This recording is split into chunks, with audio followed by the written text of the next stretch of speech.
We're just joining Dave Northfield and Mark Inskip after 2 nights 3-1 victory here at the Eyrie against AFC Dunstable. Dave, we'll start with you. What a difference a few days makes after the difficulties of Saturday. It was I'm guessing you asked for a reaction tonight, and they certainly did a bit, didn't they? Yeah, we freshened it up a little bit. Brought fish in. Young Adam's got a bit of a knock, but we were always, because of the physicality of Dunstable, we were always going to change it a little bit at the back. We were originally going to look to try and get Pat into midfield. So, but tonight we went with Fish and Pat at the back, and I thought they handled that side of it. Changed the shape of the side a little bit, the way we played, dropped Tom into midfield. I mean, we've watched them a few times, but dropped Tom in midfield, and for a change, changed our side, the way we set up to play against them, and I thought it worked. You know, let's be honest. I mean, Steve's struggling he's got a lot of injuries at the moment. We're not daft. We know we've not played their full strength side, which is a blessing, because I see them as one of the top 2 sides if they're fully fit.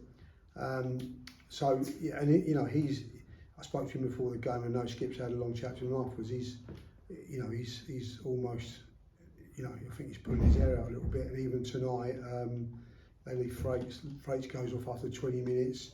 So we've not had too much luck in the last couple of weeks, and we maybe probably had our luck today with what he could put out. But take nothing away from our boys. I thought tonight we got, as you say, we got the response we wanted. The effort was there from the first minute to the last minute. And as I said to him at the end of the game, I thought the decision on George Brady man of the match was right, but it was pushed by maybe 10 behind. I agree with that. We're all pleased with our response today. So, and it's 3 big points. They're a side that every season we see them as one of the big boys, and if you can get something from them, it's massive to us. And today we finally picked up 3 points against them, which is big for us. We're just talking about their injuries, but I mean, you would have expected us. I was just actually talking to Cherry in the bar about we've had this little mini session of 3 games in a week at home. AFC Dunstable, if you'd have sort of said, well, which one of those 3 games that we're going to play, AFC Dunstable probably wouldn't have been on the list. And you can obviously say about the injuries that AFC Dunstable have got, but after what happened Saturday, you've still got to go out there and do a job, haven't you? I think David said before, this league it's tight, so there's no poor sides in it, and there's no side that's going to run away with it. Berkhamsted at the moment at the top, and I think they've got a few points in the bag over a few of us. But everybody can beat everybody. So I agree with what you said. When you look at the 3 fixtures, if you said we're going to win 1, draw 1 and lose 1, we probably wouldn't have had Dunstable as the one we win. But again, I think the league's tight, the teams are all good. And if I'm honest with you, if you look at today's game and Saturday's game, it's fine margins. Highworth get a penalty on Saturday against a run of play, they score it, and next thing you know, they're able to defend something. We couldn't break them down. Today, the fine margin, it's 1-0, they get a penalty, Dunstable. If it goes in at 1-1, you're looking at a totally different game. He's missing numerous players, we're missing a number of players, so I do get exactly what you and Dave have just said, but fine margins. If it's 1-1, it's a different game. We've gone 2-0, scored straight after half time, and even then we've not gifted them a goal, but it's gone 3-1, 20 something to go, and you think if they get the next one, we're in for a right tough old finale. So good. 3-1 sounds comprehensive. The performance probably was, in fairness, this time, but fine margins, and they come our way. Did we do anything tactically different tonight? Because I felt that our energy across the pitch, I don't know whether we missed him on Saturday, but Jack Dreher's energy was, I thought, infectious across the park, in the fact that every time we did lose the ball, I thought, compared to Saturday, it was a little bit sluggish at times. And maybe what Skip said is right, is the fact that the goals came at times where it's absolutely killed us Saturday, whereas today I felt the work rate across the park was absolutely outstanding. Yeah, I think it came from us changing. So we were very conscious about I think I mentioned it in the last chat to you, but we're struggling without 4. Charlie, we was hoping he might get a few minutes tonight, but he's not quite ready. So what we made the decision to do was to take Tom, sit him in the 4, and then what that allows us to do is then we've got Laurie in his more natural position, which gives us tons of energy because he's had to play pretty much within himself the last couple of games. So we got him to do it, and you're right, and Jack, and then you get the pair of them doing it in tandem, and I felt that's where we got it from. So yeah, Jack coming in made a massive difference to us, but allowing them both to play with that protection behind them, that sitting 4, allowed both of those to play. So we changed the shape slightly for that reason. George, Bondi come back in up top. We changed and asked him to play slightly different, which he did. I think that was Bondi's best game of the season. Yeah, I agree. I spoke to him because we found that he's been locking in onto players, and he's looking back at them and he's grabbing hold of them. And we don't. It's not what we want him to do. What we want him to do, we want him to hold the ball up for us. But we spoke to him. I spoke to him before the game and said, look, I don't want you getting in. If you get in a tussle with Nathan, you're not going to win it. He's going to win everything against you. He's too strong. But what we need to do is we need to be moving the guy. And I thought Bondi played off of him, and I know he came off early, but he played off of the centre half and was difficult to pick up. He was picking balls up a little bit deeper, bringing players in, and then you've got George Bailey and Alex winning runners, and more importantly, Jack and Laurie, and it caused, I think that energy caused them problems, and that was our difference tonight. Just to change the shape a little bit. We still at times played our conventional shape because Jack then dropped into the 10, but I think when Laurie and Jack are in the midfield, it's quite fluid. There's a nice, they mix. Jack will drop, Laurie will go.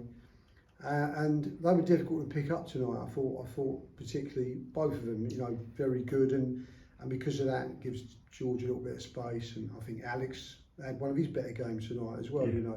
Lacking a bit of confidence, gets his goal. I said to him at half time, I've just seen it's almost like I've seen your energy, your confidence is here, and it's shot up with his, and it's a penalty he scored, but he looked like he fancied to score goals all the time tonight. Whereas the last few games, although he's getting his shots and chances, there's not a great deal of belief behind him. Tonight, I think he looked like, and he felt like he could score every time he had it. So, just a word for, I say we were obviously excellent going forward tonight, but just a word for Fisher coming in at centre half tonight, and I think Luke had a good game at left back tonight. I thought it was very solid. What do you think of their performance? Very good. When Fish signed for us, he hadn't been pre-season, so it's very hard to suddenly drop somebody in. So he's been training, and fair play to him. He's waited his chance. I thought he'd done okay on Saturday, to be honest. He didn't do anything wrong. The result had nothing to do with his performance. And today he's given us a Michael Fisher performance, solid, commanding, winning headers. That sort of game suitable for, sort of suited to his style of play. Yeah, I don't want to typecast him that this is the type of game because he's a better player than that. He came to us, I don't know now, it must be 6 weeks ago, but we were in the middle of a good run, and it's hard to, when you're in a winning run, you don't want to make too many changes, but we're also conscious that you have to give lads games, otherwise they're not going to be hanging around. But we always earmarked a couple of games for him, and we're now in that run. I had him earmarked for this game just because of how he plays, and his presence is brilliant, and he's put in a performance that basically says if you're fit Saturday and you're available, you're starting, because Welling is another team that notoriously are quite physical. So, but I don't want to typecast him on that because he's a good player, and I'm well pleased for him. And yeah, Luke's had some good games for us this season. He's getting better and better, but we're trying to sit there and rotate, and you've got to perform. You've got to perform. Those idiots. When you're giving the shirt, and that's the two Marshes there. That's probably the best thing they've done all night, if I'm honest. Just finally before we wrap up, obviously Charlie's close to coming back. Simo's on his way back. So what's the latest with the players that are coming back into contention? Yeah, we're fingers crossed. We're getting into. We'll be in a nice position very soon. I think Charlie at the moment he's got 3 more sessions of shock treatment on his ankle, but that's improved enough for him to come and do the warm up tonight. He'd hoped he would be fit enough to take part, but Amy said not yet, so we kept him off. Simo has been out a fair few weeks, for a couple of months to be honest with you. He had his first game on Saturday for the reserves. He had Eyrie allowed him 45 minutes, of which he managed to squeeze an extra 15 and had 60. Phil said he had played really well. We've got Ryan, Skip's lad, playing for the reserve Saturday. He's going to have 90 minutes, hopefully 90 minutes. And then we'll look to bring him in on Tuesday. Hopefully Miley's a month away, maybe less. He had his first training session of the season on Monday, first time. So we're just starting to pick 1 or 2 up, and all of them are important players. If we can get those back in amongst what we've got at the moment in time, we'll improve again. We think we might improve again, especially in the attacking side of us. Fingers crossed. Although we've got a 1 or 2 injuries today. Kean in the warm up has got a problem with his knee, so we might be just picking 3 or 4 up and losing a couple. But as I say, Kean may be a week or so out. I'm not sure. Amy will let us know for that. And young Adam just had a little tweak of his hamstring, and Amy said tonight, not tonight. Hopefully she'll give him the get go on Saturday, or if we're real lucky, maybe only a couple of games out, and we can get him back in. And yeah, it's starting to turn around in a nice way for us finally. Congratulations, lads. Enjoy your evening. Thank you. Thank you, Lee. Thank you.